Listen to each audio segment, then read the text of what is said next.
Hello everyone, আসসালামু আলাইকুম। আশা করি সবাই ভালো আছেন। এসটি জব নিউজ চ্যানেলের পক্ষ থেকে আপনাদের জানাই শুভেচ্ছা অভিনন্দন। নতুন একটি নিয়োগ বিজ্ঞপ্তি নিয়ে আপনাদের মাঝে আবারও হাজির হলাম।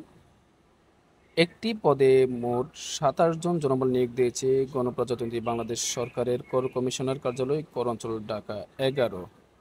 পদের নাম এবং পদের সংখ্যা, শিক্ষাগত যোগ্যতা এবং অভিজ্ঞতা, যে সকল জেলা আবেদন করতে পারবেন তা নিয়ে বিস্তারিত আলোচনা করব। তবে আলোচনা যাওয়ার পূর্বে একটি রিকোয়েস্ট, যারা এখন আমার চ্যানেলটি সাবস্ক্রাইব করেন নাই, চ্যানেলটি সাবস্ক্রাইব করে বেল আইকনটা অন করে রাখুন, যেন চাকরি সংক্রান্ত নতুন নতুন তথ্যের নোটিফিকেশন আপনার মোবাইলে পৌঁছে যায়।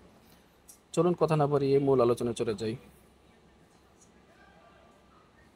পদের নাম উচ্চমান সহকারী, বেতন গ্রেড ১৪, বেতন ১০,২০০ থেকে ২৪,৪৮। পদের সংখ্যা ১১। শিক্ষাগত যোগ্যতা অভিজ্ঞতা, কোনো শিক্ষিত বিশ্ববিদ্যালয় হতে স্নাতক বা তার সমমান ডিগ্রি, কম্পিউটার বেসিক কোর্স উত্তীর্ণ থাকতে হবে।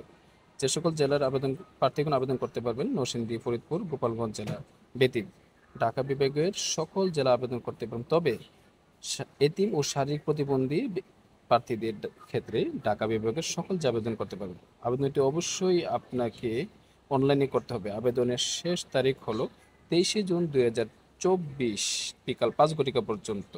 আবেদনটি শুরু হয়েছে অলরেডি ৩ই জুন ২০২৪। ভিডিওটি মনোযোগ সহকারে দেখার জন্য সবাইকে ধন্যবাদ। ভালো থাকুন, সুস্থ থাকুন। আসসালামু আলাইকুম।